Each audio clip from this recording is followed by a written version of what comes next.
Il est coutume pendant la période d'Halloween vers la Toussaint d'encourager les enfants à se déguiser en fantômes, en sorcières, en vampires ou squelettes dans une atmosphère festive. Les enfants font le tour des maisons pour réclamer des friandises et les adultes leur donnent afin de conjurer le sort. Pouvez-vous éclairer sur le danger de perpétuer ce genre de traditions qui semblent inoffensives mais qui peuvent semer des choses néfastes chez les enfants par rapport à la mort?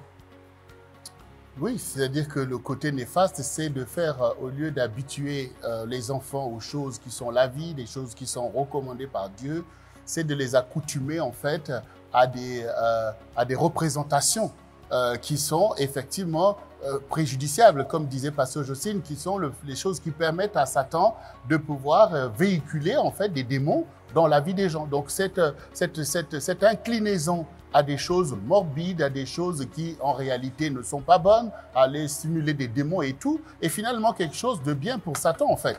Parce que du coup, après, on s'étonne que les enfants fassent des cauchemars ou soient visités tout simplement par des esprits qui rentrent en fait dans leur inconscient en fait.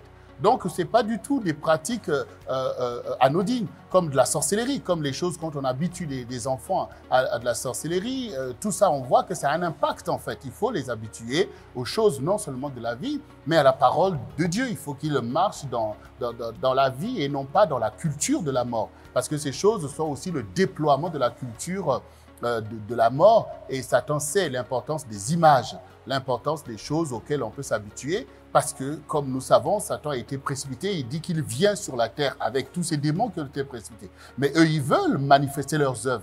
Et pour cela, ils ont besoin des instruments, enfin des corps, des personnes qui, une fois oppressées, manipulées, reproduisent en fait les œuvres mortes du diable que l'on peut voir par les meurtres, par beaucoup de choses. Mais l'homme ici est habitué. Quand vous regardez ce que peuvent faire les sorciers, emmener les gens parfois aller dans les cimetières, aller dormir dans des choses qu'ils ne feraient pas en fait quand leur conscience n'est pas ainsi travaillée. Donc vous voyez que Satan tire avantage de toutes ces choses que l'on prend à la blague, mais qui sont une porte ouverte effectivement à l'oppression démoniaque.